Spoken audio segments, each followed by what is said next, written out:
Hi, and welcome to our third lecture of the control course. So today we're going to talk about the wheel mobile robots, and in particular, after investigating the system theory and state space representation and all of those topics, we're going to look into kinematic structures and kinematic models for mobile robots, so trying to actually find the state space representation for mobile robots.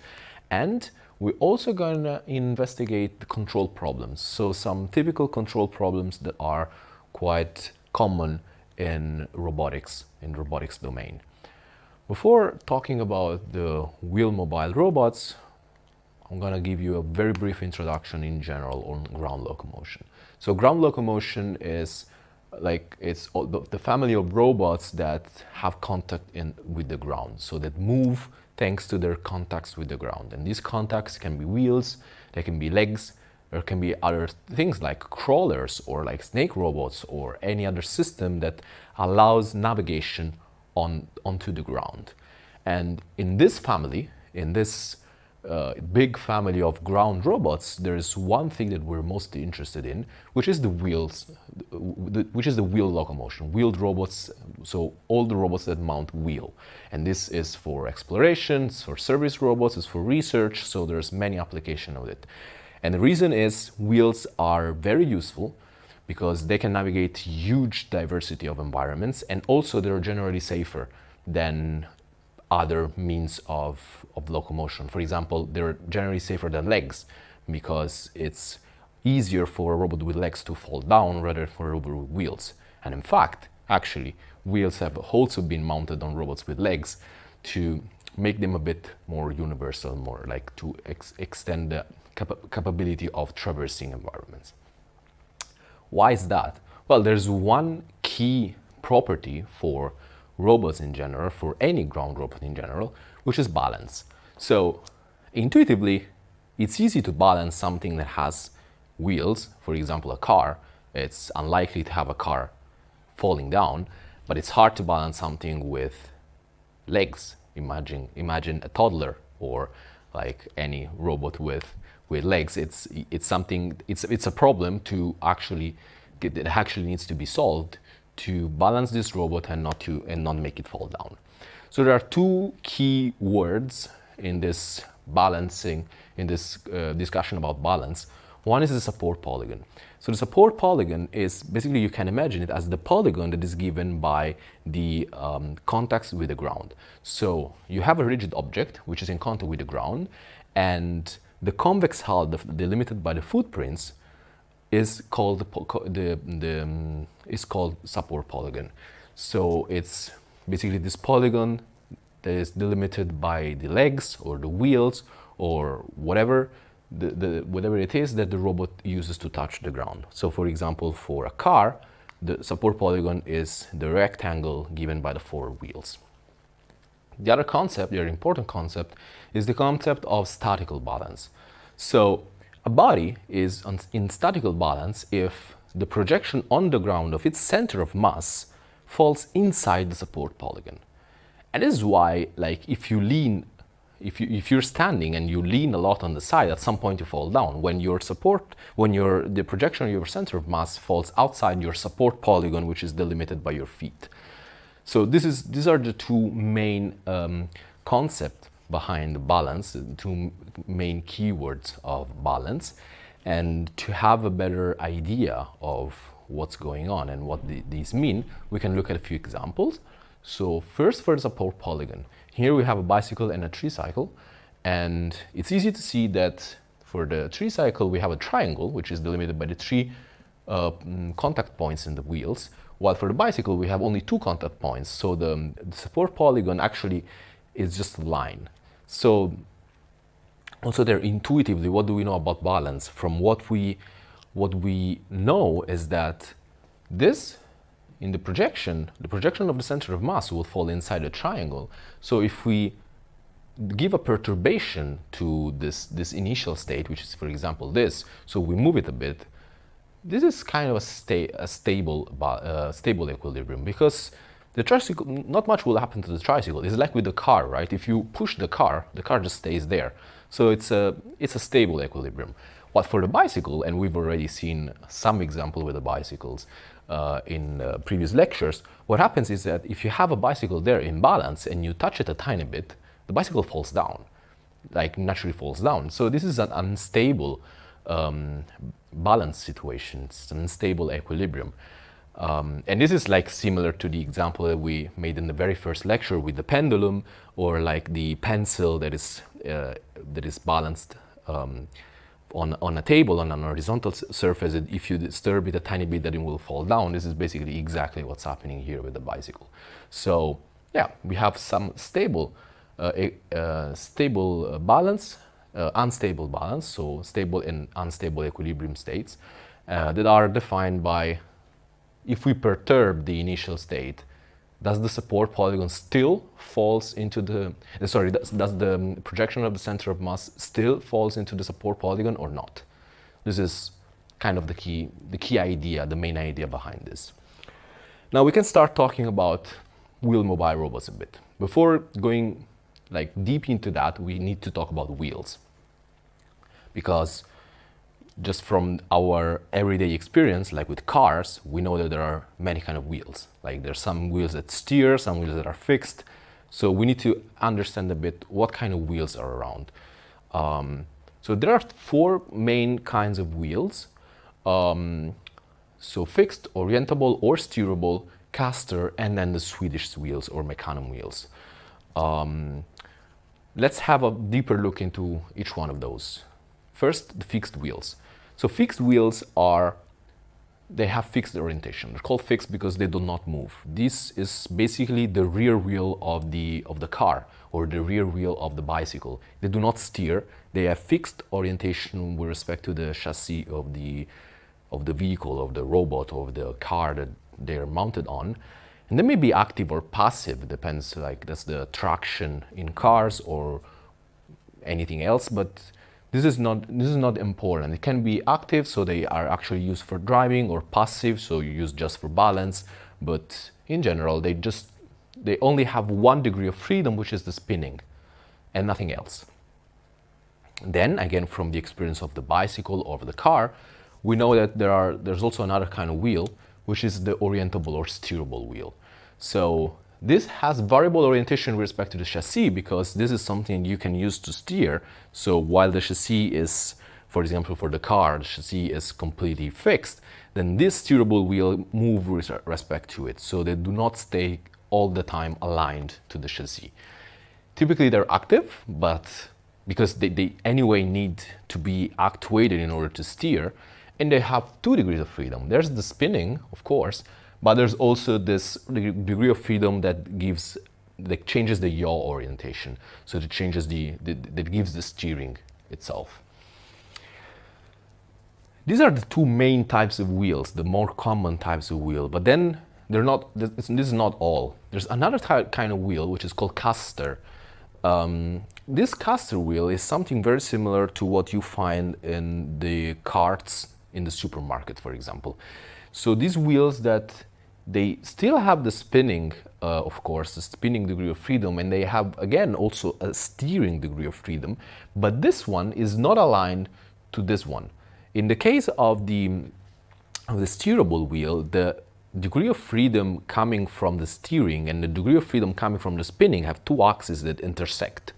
In this case, these 2 axes do not intersect. There is this part here, which is some sort of offset between the 2. And this is called caster wheels. So the caster wheel is typically passive. It's used for balance. So you can really imagine like the cart of the supermarkets, where we have 4 caster wheels, and they're not active. They're just used for balance, and then the input to the system is actually you pushing the cart. And the good thing about the casters is that they are self-aligning with the motion direction. So basically, if you remember also just the cart, if you move the cart sideways, they align with the motion direction and the cart moves. So these caster wheels are useful because they can move in any direction, and they are just a very handy tool to have in your robot for balance and for not harming mobility. Last, we have Swedish or mecanum wheels. These wheels are omnidirectional wheels. They're always active, and they are very small wheels that are able to move in any direction. So it's not like in the car, for example, where you cannot move sideways, but these wheels allow you to move in any direction, so they're omnidirectional.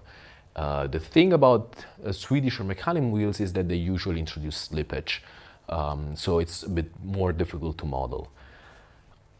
After this introduction about wheels, we can start having a look at some typical kinematic structures of robots. So the first structure we want to look at is differential drive robot. So differential drive robot is a very common setup for a robot. For example, this is one vacuum cleaner robots, like one of the commercially used vacuum cleaner robot. And these robots are mostly done in with this configuration, this way. It's a differential drive, so they have two wheels.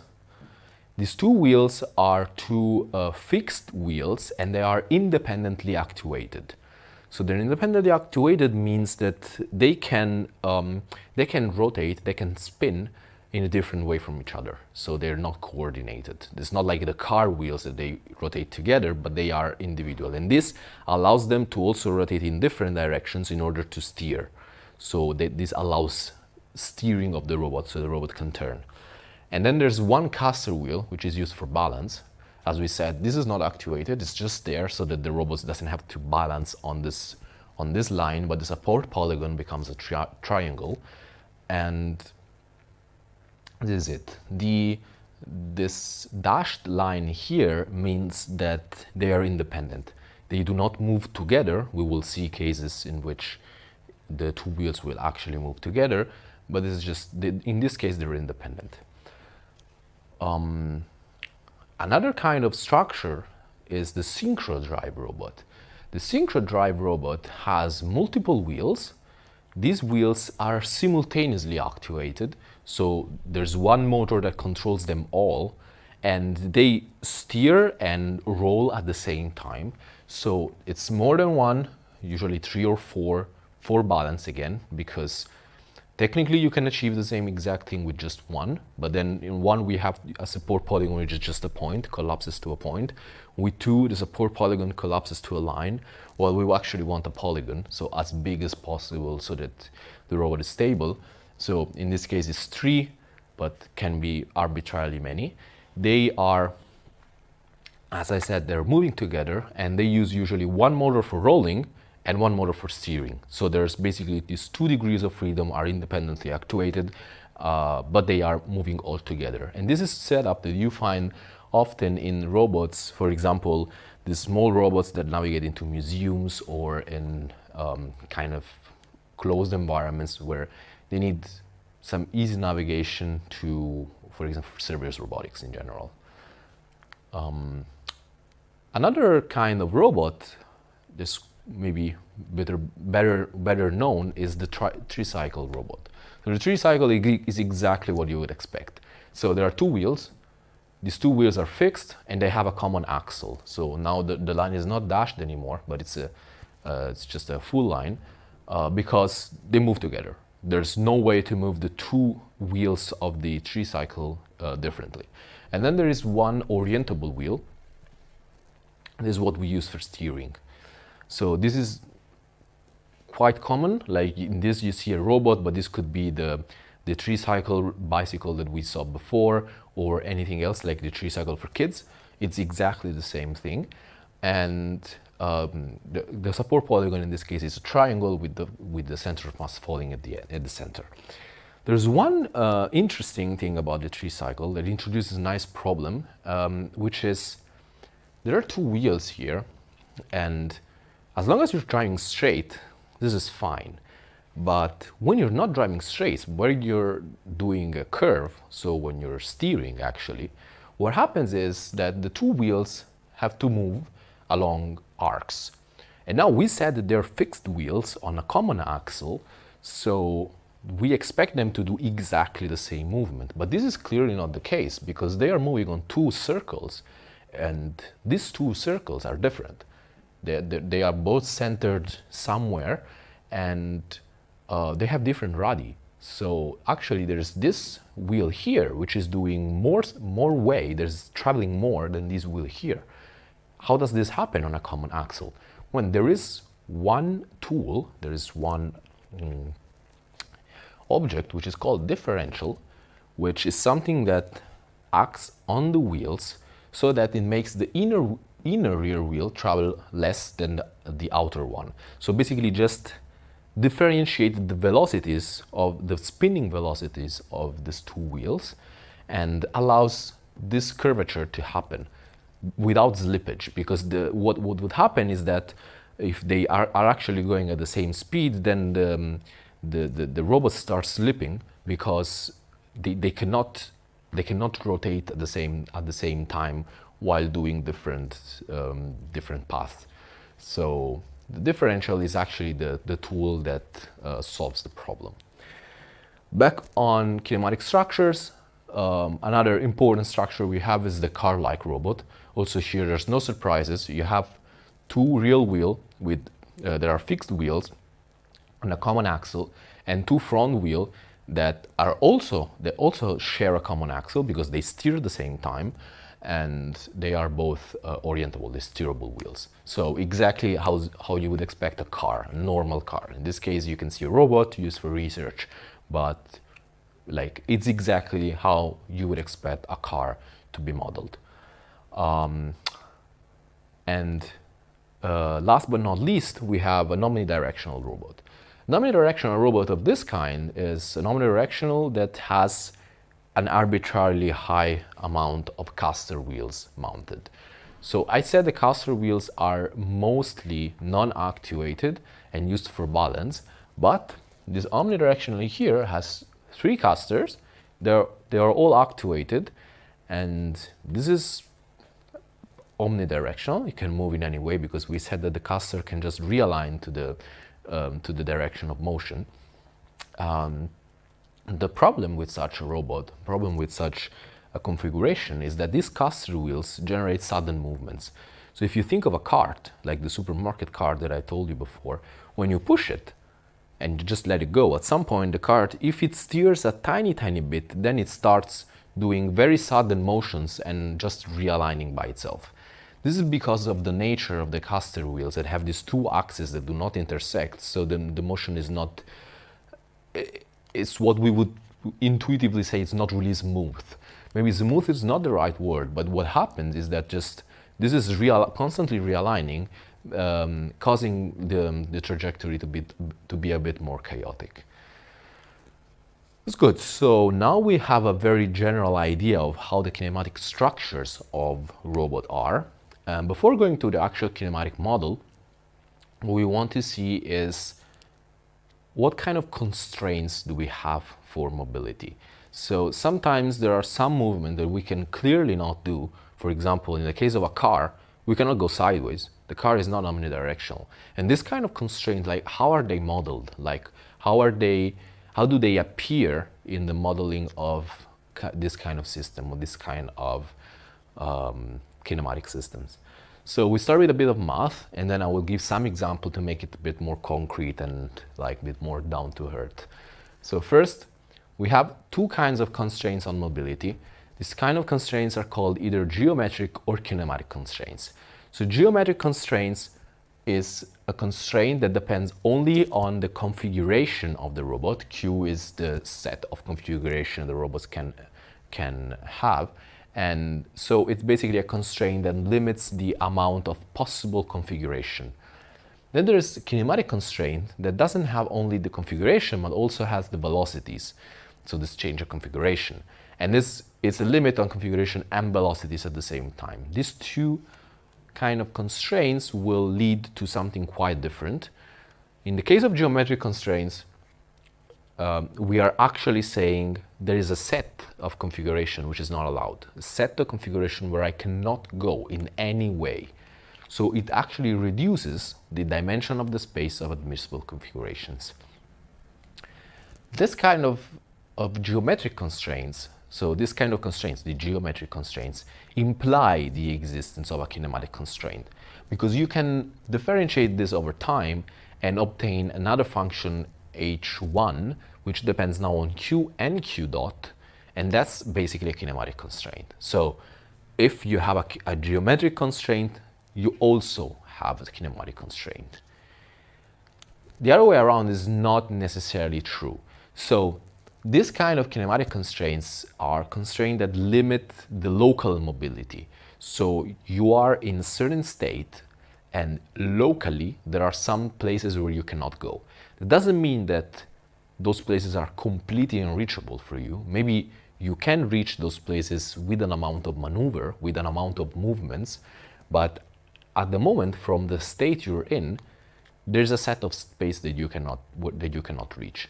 So the difference between this kinematic and geometric constraint is that if a space is unreachable in the kinematic sense, it means that you cannot reach it now, but maybe you can maneuver the robot to reach it. While if a space is unavailable in the geometric way, it's like you cannot reach it at all.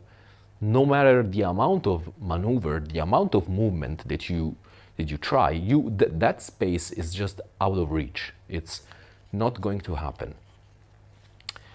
This kinematic constraint, in some cases, can be integrated to imply the existence of a geometric constraint. So when there is a constraint which generates both kinematic and geometric, then it's called holonomic. Otherwise, as you can imagine, it's just called a non-holonomic constraint. So non-holonomic constraint is a kinematic constraint that cannot be integrated to a geometric constraint. So since it does not have a geometric parallel, it only restricts the local mobility, because geometric constraints are the ones that restrict the global mobility. And so holonomic constraints, there are this pair of constraints that are both kinematic and geometric, restrict both the local and the global mobility. Now let's give two examples to make it more clear, to make it really crystal clear. First, we have a train on tracks. Train is moving on tracks. So we are in a certain state, and we're looking at a state which is exactly beside the tracks. This state is locally unreachable. The train cannot move sideways. So there's a local mobility problem. The train cannot do something. But there's also a global mobility problem. You cannot maneuver the train in a certain way in order to reach that state, because that state is outside of the tracks, and everything that is outside of the tracks is unreachable for the train. So there is a global constraint on mobility which is given by the tracks. So the constraint is holonomic, because we have both geometric and kinematic constraints. On the other hand, we have a car. Car also has its local mobility reduced, because if you park the car and want to leave the parking, like you are in a line parking, you cannot move like this. You cannot go sideways with the car and then just go straight to leave the parking lot. You have to do a certain amount of maneuvers to leave the parking lot, and then you will be able to leave. So there's no global mobility constraint, because the global mobility is not reduced. The car can potentially reach anywhere. It doesn't have tracks, it doesn't have to follow some predefinite path. But there are some local mobility constraints, because the car is actually not able to do some movements. So in this case, the constraint is non-holonomic, because it's only kinematic. There's no geometric constraint for the car. So this is the main idea between geometric and kinematic constraints. So geometric are on the global mobility. So it's are there states that this robot cannot reach at all, and the kinematic constraints are on local mobility. So are there states that I cannot reach from where I am at the moment, but then maybe I can reach later if I just maneuver, if I steer the robot in such a way that we get back there.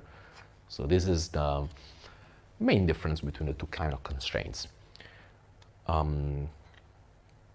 Now, we have these constraints. How do we get the kinematic model of the robots? Because that's the important thing.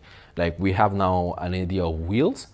We have an idea of the robots that we would like to model.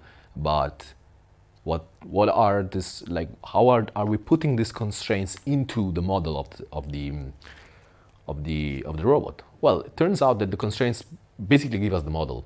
So the model, the kinematic model of the robots, can be obtained from the kinematic constraints.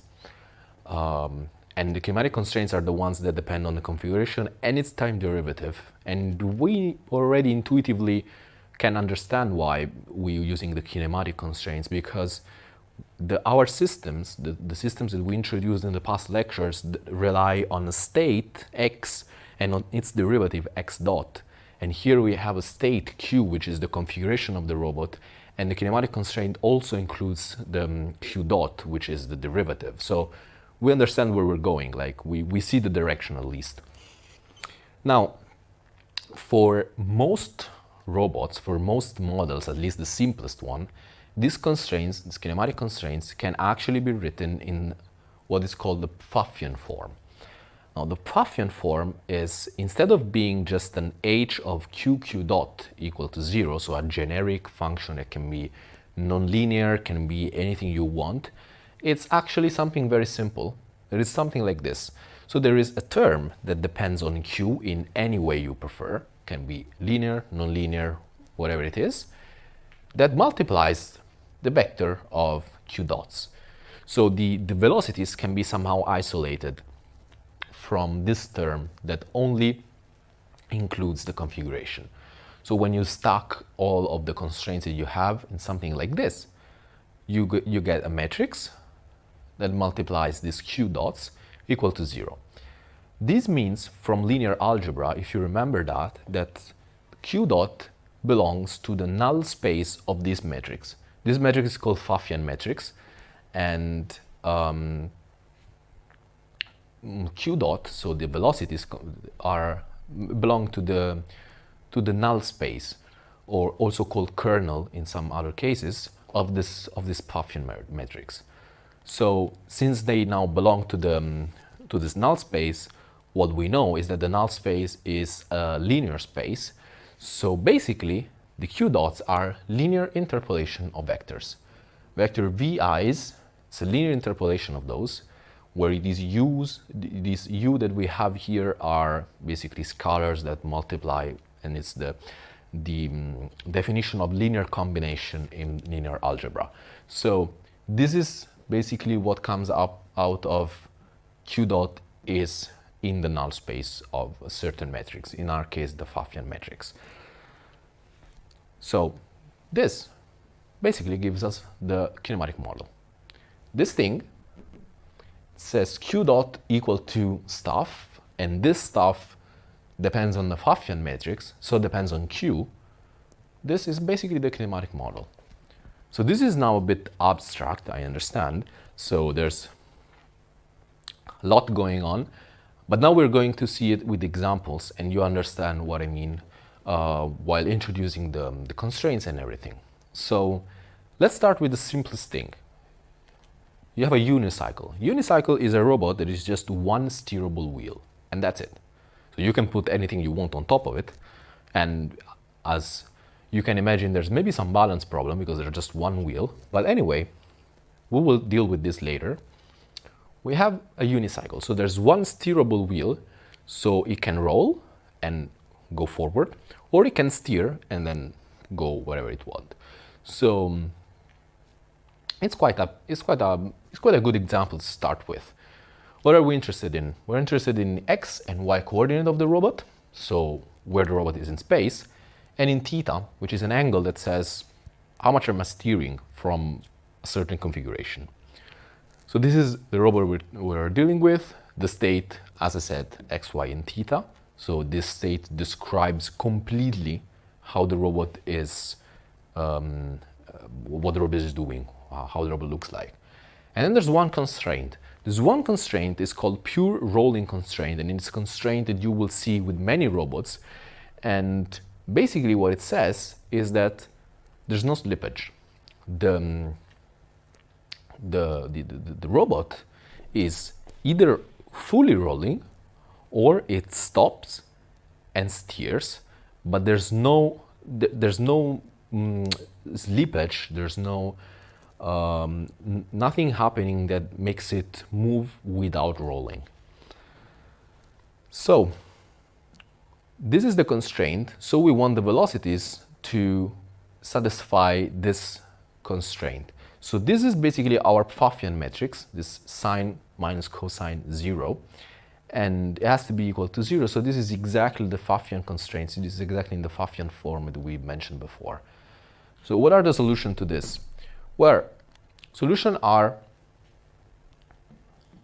the two solutions that satisfy this. So either it's all 0, and this one can be 1 because there's nothing here, or there's this combination, and if you substitute it like this and do the vector product, you find out that this is 0.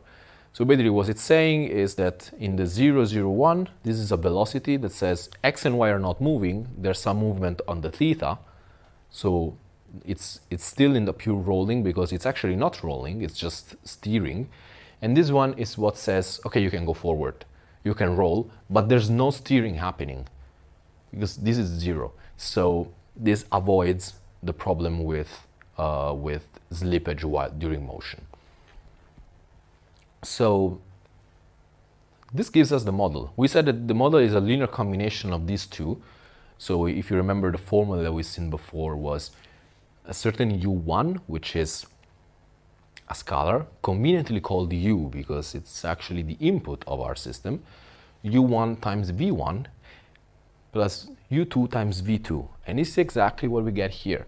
We have this thing, and this is u1 that multiplies this vector that comes from the first solution, and u2 that multiplies the second vector, which was 0, 0, 1. So this is the kinematic model of the unicycle. And in these kinematic models, we have these two inputs, u1 and u2.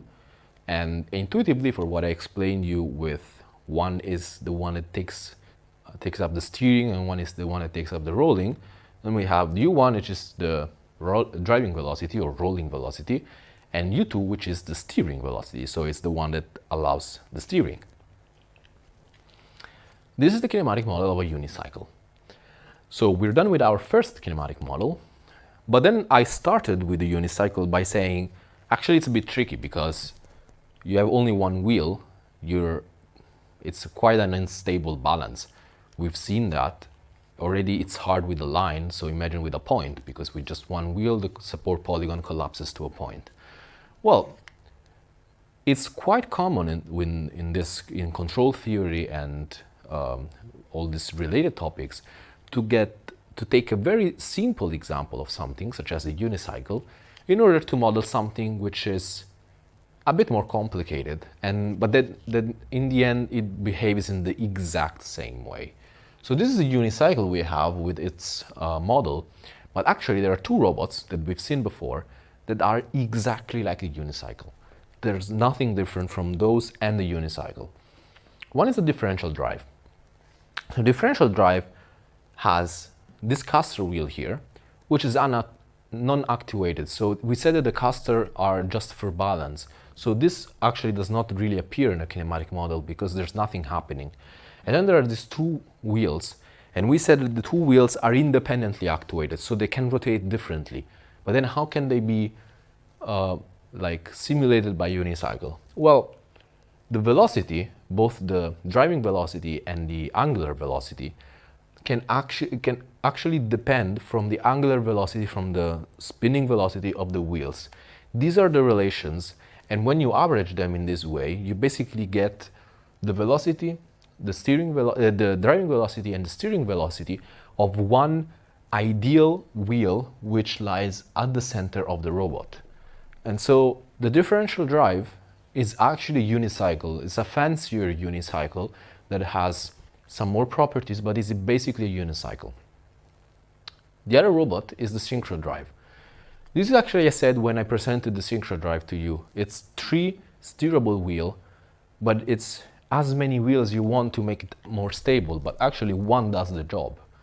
Because since they move all together, in the end, for modeling, for understanding how it works, and since they are all actuated at the same time from the same motor, either they're 10 or they're 1, you don't care. It's exactly the same thing. So actually the synchro drive is also a unicycle.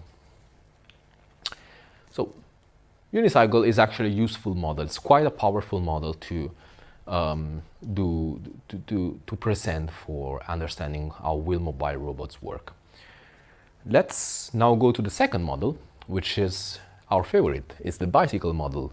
So we've seen a very interesting example with bicycles in the first two lectures.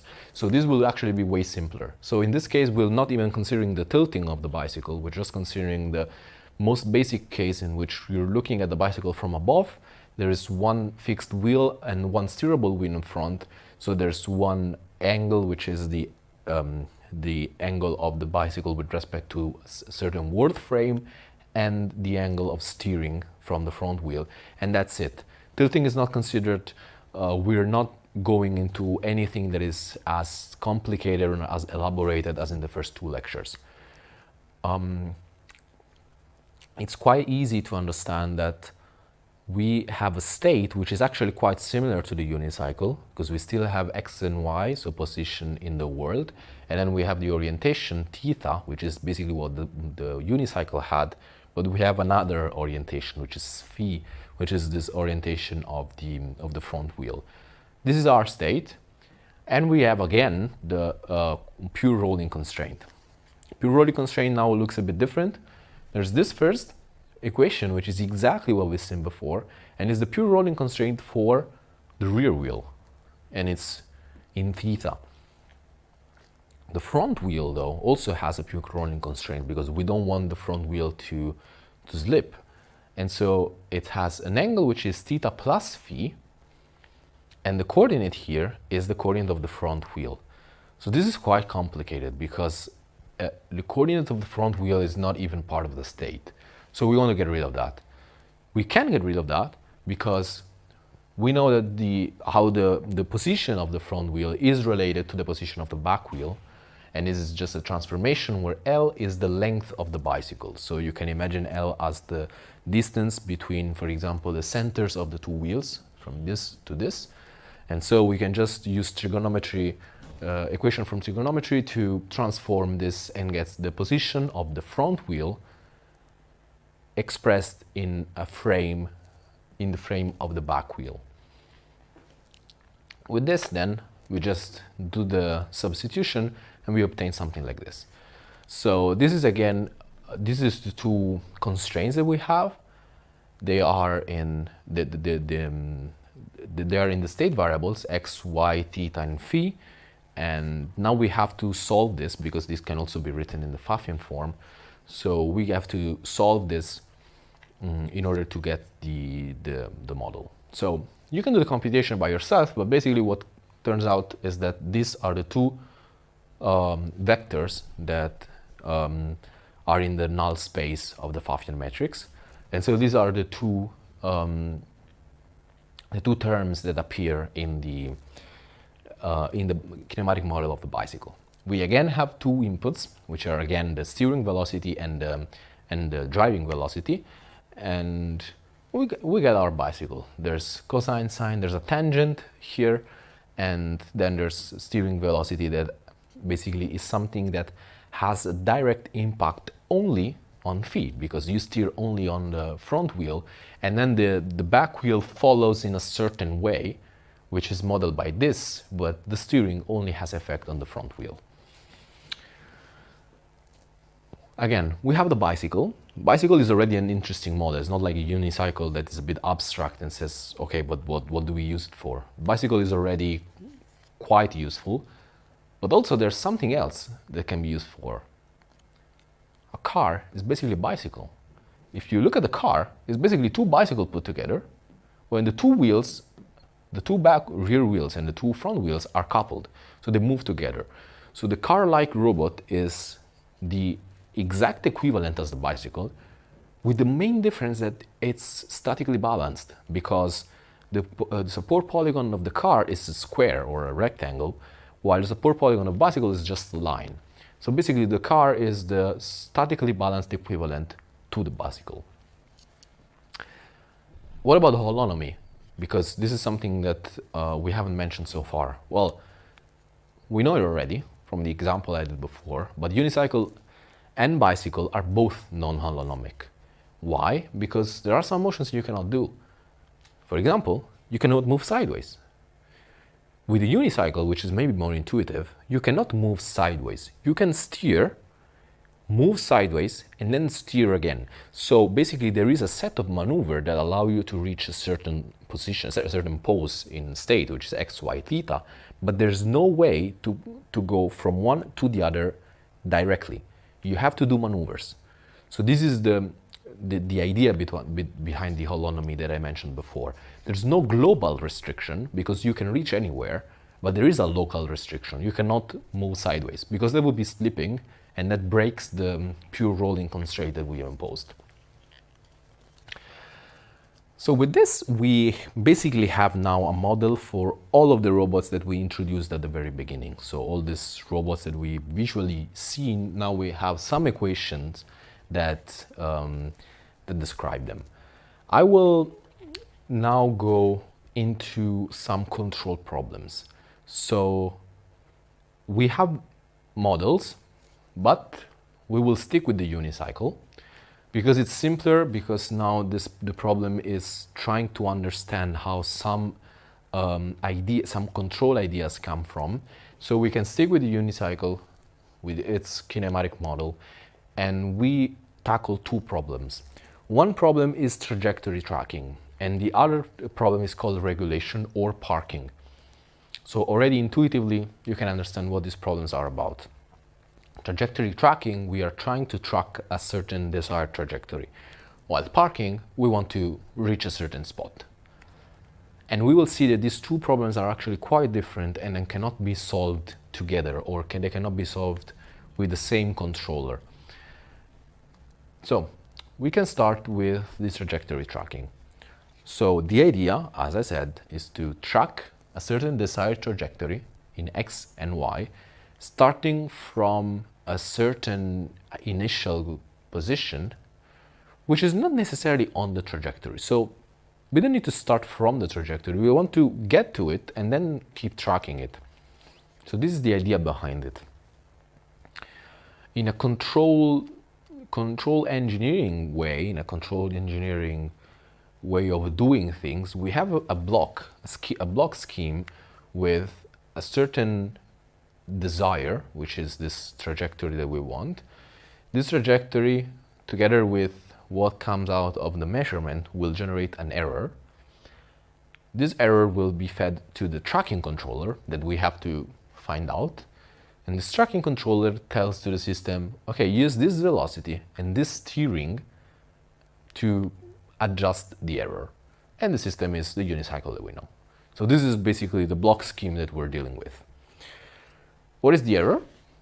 Well, the error is just desired trajectory, so the desired configuration for the robot, minus the actual configuration of the robot. So what's the distance? Now, we can transform the error.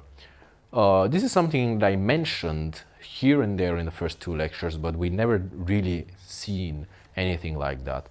But basically, when you have a system, you can multiply it by a matrix, which is an invertible matrix. It has to be an invertible matrix, and this is called change of coordinates.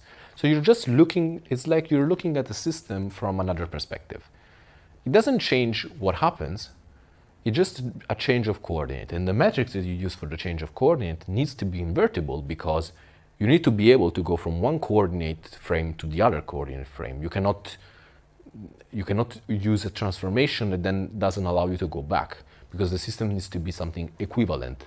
No matter what coordinate frame you're looking at it from, it needs to behave always in the same way. It's not the point of view that changes the system, but it's the system itself that has to change. So this is a rotation matrix. If you realize that, it's just a rotation along the z-axis. And basically, this is a rotation of the error along the z-axis. And in this way, what we're doing is basically, so the z-axis in this point, this is the error in x, this is the error in y, and this is the error in theta. So by doing this rotation, we are basically aligning the error on the frame of theta. So we have the error defined now on a moving frame aligned with theta. We don't care about we're not like we are aligned on the angle of steering, on the steering angle. So with this, we can substitute things into the unicycle equation, and we obtained this system here. Another thing we can use is an input transformation. So this is an input transformation where V des is and omega des are the reference that we have. E3 is a state variable. So basically we're just saying the new velocity that we are considering is something that depends on the state I'm in, because this is just a number, V des is just a number, and this is what I'm reading from basically from the sensor. It's an error, so it's not directly the configuration, but it's the desired minus actual configuration. So this is a known number minus the actual input, and here same thing. So we are just doing this input transformation to get a system that is in this shape. This is starting to get similar to the system that we've dealt with in the first two lectures. So there is the derivative of state, which is the error, and this is the state we're interested in because it's the state that we want to be asymptotically stable. Because if it's asymptotically stable, we know that it will actually converge to zero, which is what we desire. Because if the error goes to zero, the tracking error goes to zero, it means that we're perfectly tracking the trajectory that we're looking at. Then there is this part here that has an input, but the problem is here there's some sinus, and this is a sinus of a state variable. We don't know how to deal with it. And also here there's some problem that maybe you don't see it, but actually this is not what we've seen so far, because what we've seen so far, it was linear, so this part is a problem, but this omega des is something that changes over time.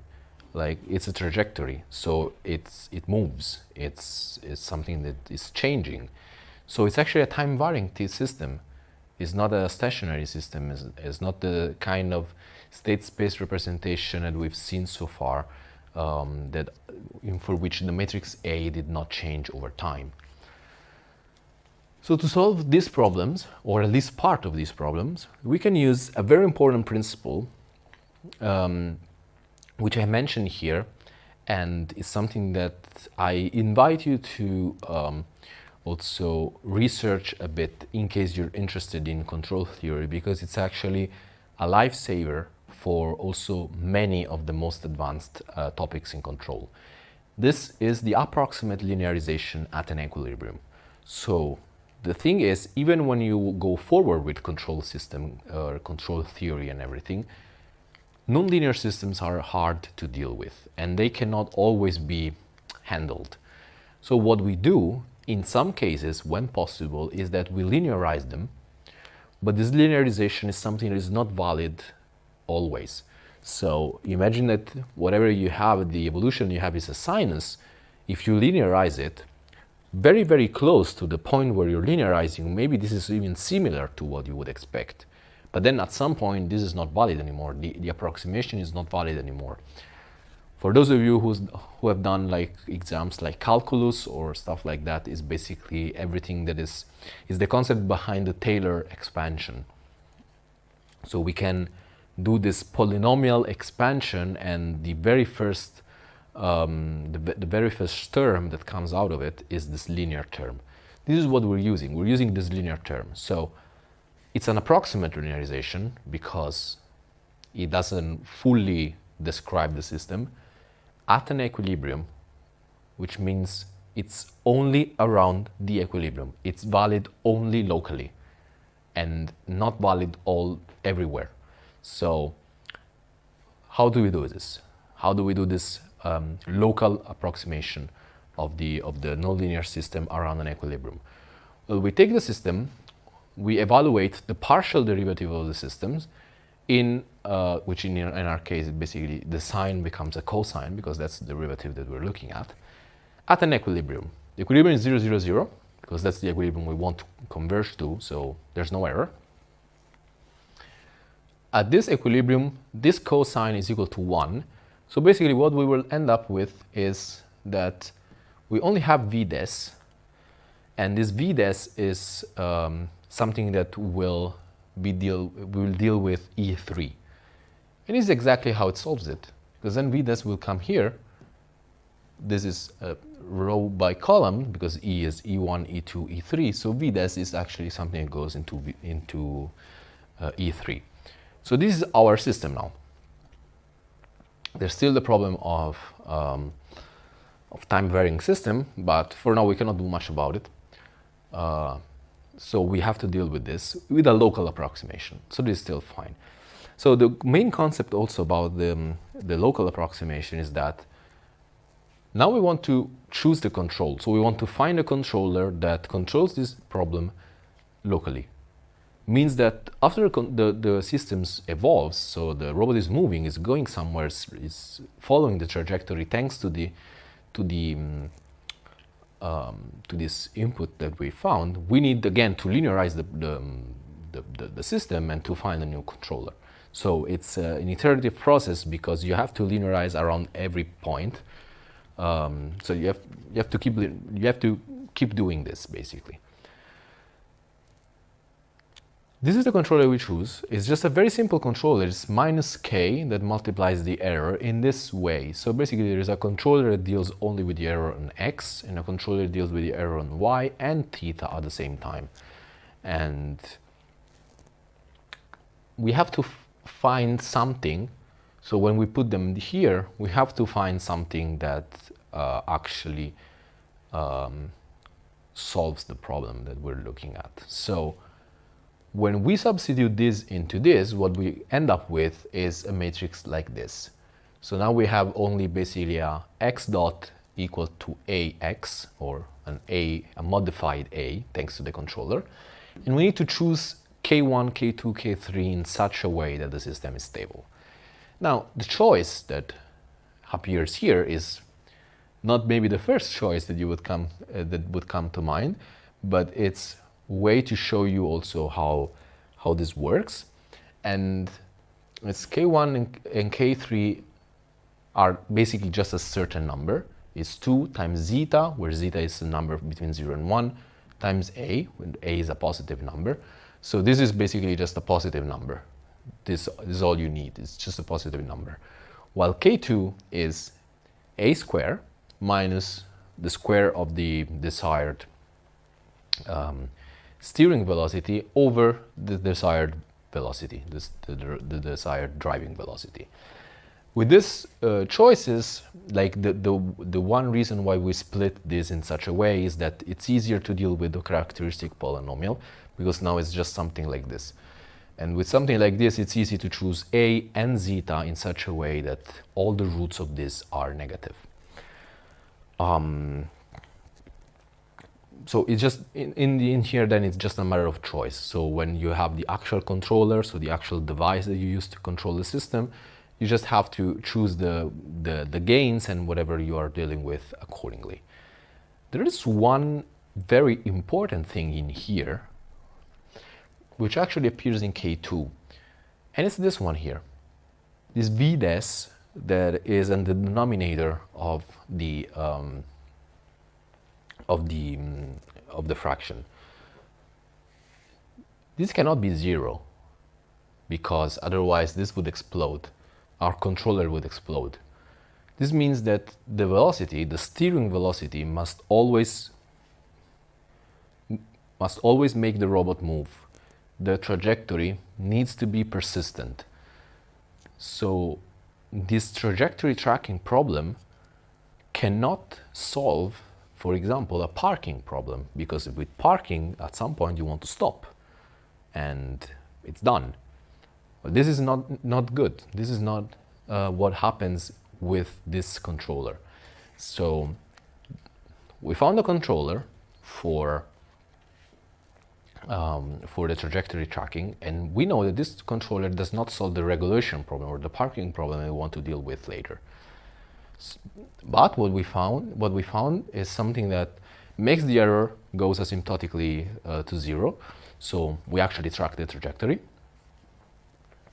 This means that our velocities actually, they both track the desired velocities, and we know that we're passing through a linearization, so this linearization makes it not as precise as we would have liked to, but the stability holds for sufficiently small initial errors, and linear approximation also holds for sufficiently small errors.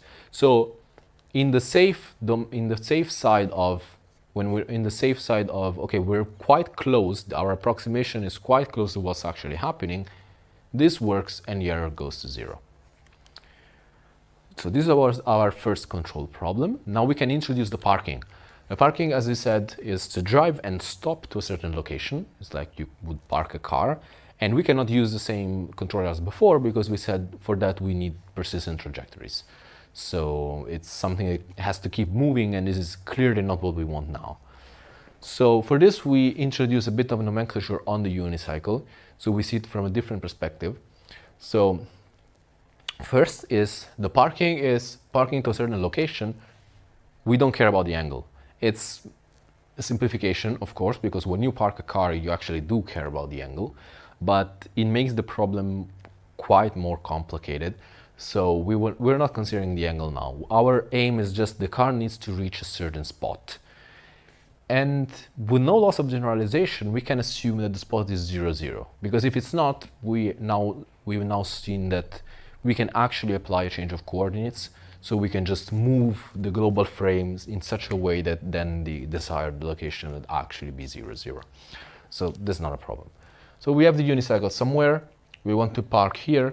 And we have some angles that are important, especially this Aton, which is the arctangent, the Aton 2, sorry, which is here defined by the pose of the robot, which is x and y.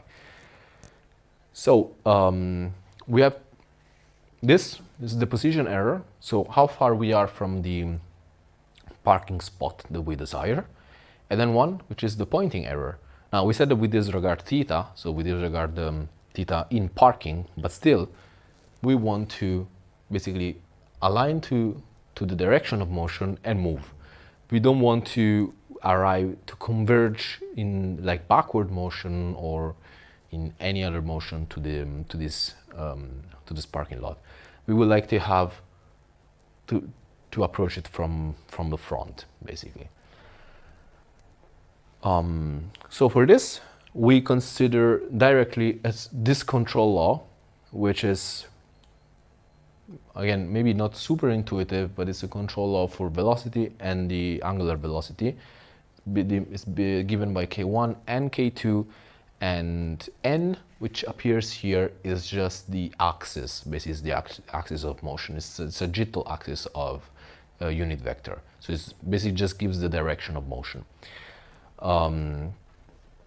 Thanks to this, basically what we are getting is that this one here is just the projection of the error on the sagittal axis, while this is the pointing error. So basically, the velocity, the driving velocity takes care of the point of the distance from the parking lot, so of the actual error from the parking lot, while the steering velocity deals with the pointing error.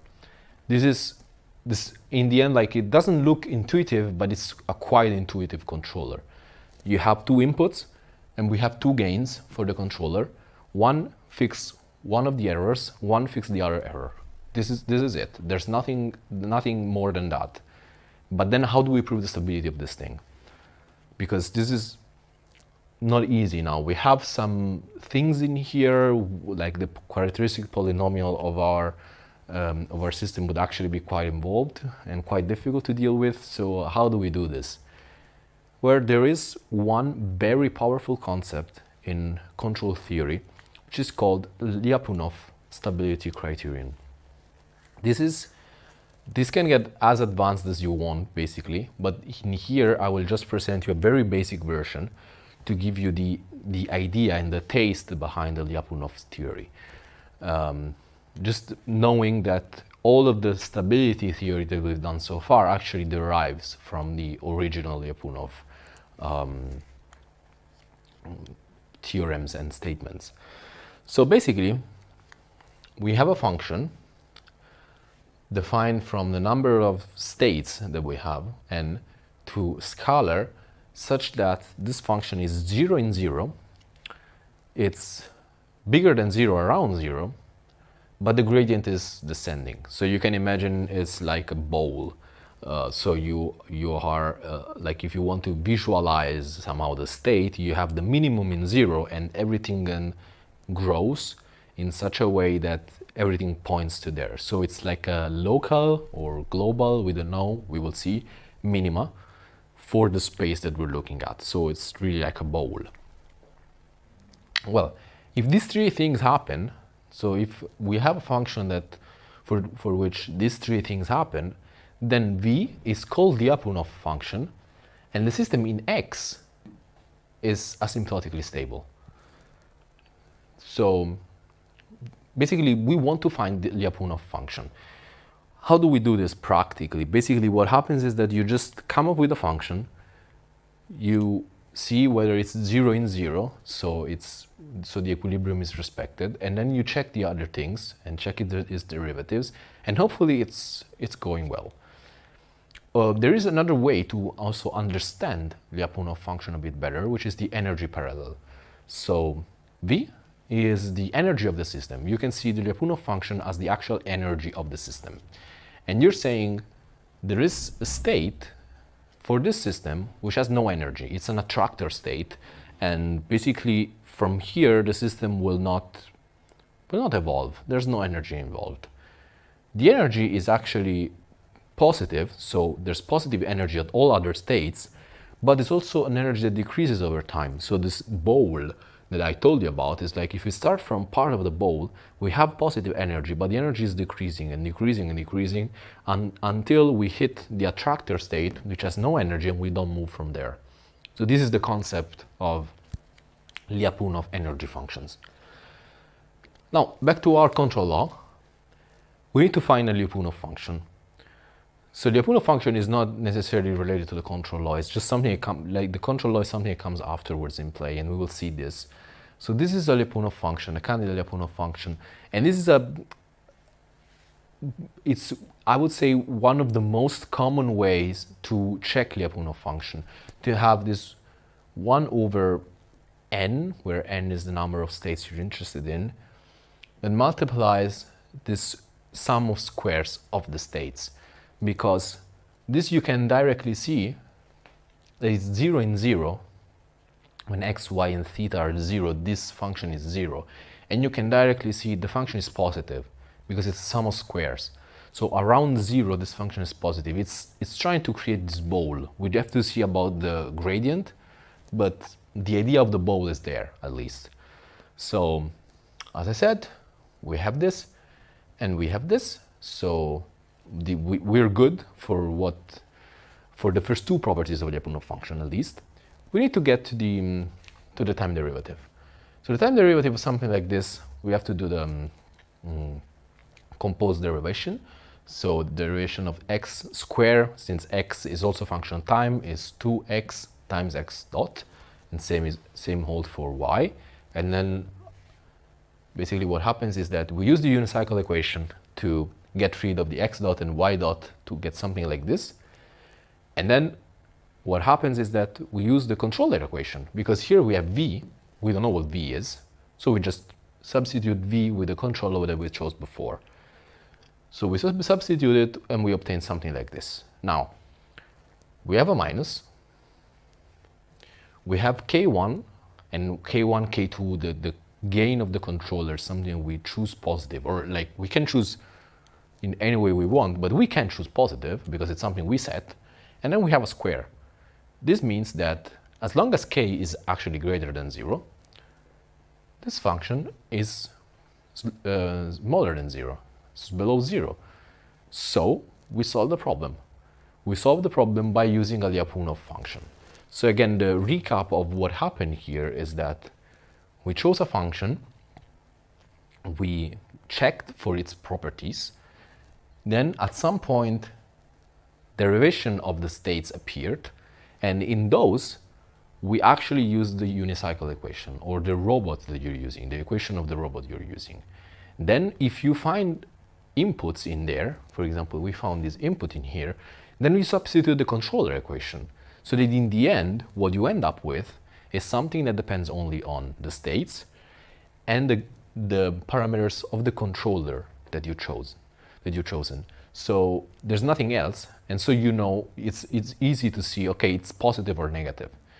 So sometimes you choose a Lyapunov function and you are not able to prove some of the steps. In that case, it doesn't mean that the system is unstable or that it cannot be stabilizable or whatever. It just means that that function that you've chosen is not a Lyapunov function, and that doesn't say anything.